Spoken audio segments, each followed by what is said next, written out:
আজকে আমি দেখাবো কিভাবে কেএফসি স্টাইলের চিকেন ফ্রাই বানাতে হয়।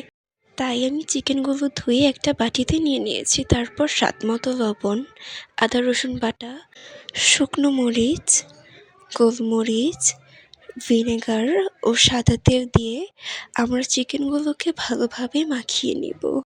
চিকেনের পিসের মধ্যে আমরা মশলাগুলো এমনভাবে মাখাবো যেন প্রত্যেকটা চিকেনের পিসের মধ্যে মশলাগুলো ভালোভাবে মিশে যায়। তারপর এটাকে আমরা সারা রাতের জন্য মেরিনেট করে রাখবো। তারপর একটা বাটিতে আমরা একটা ডিম ভেঙে নিব। তারপর এখানে স্বাদমতো লবণ, গোলমরিচ ও ময়দা দিয়ে ভালোভাবে ডিমটাকে আমরা ফেটিয়ে নিব।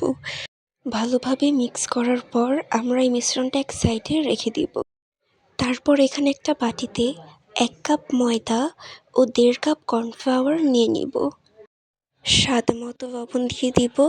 আর আমি এখানে চিনি ব্লেন্ডারে গুঁড়ো করে রেখেছিলাম, ওইখান থেকে একটু দিয়ে দিয়েছি। তারপর আমরা এখানে শুকনো মরিচ দিয়ে দিব। তারপর এই মিশ্রণটা আমরা ভালোভাবে মিশিয়ে নিব। এইবার চিকেনগুলোকে আমরা আগের ডিমের মিশ্রণে কোট করে নিব।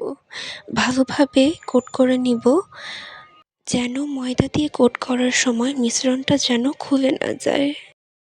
এরপর আমরা আমাদের আরেকটা মিশ্রণে কোট করে নিব।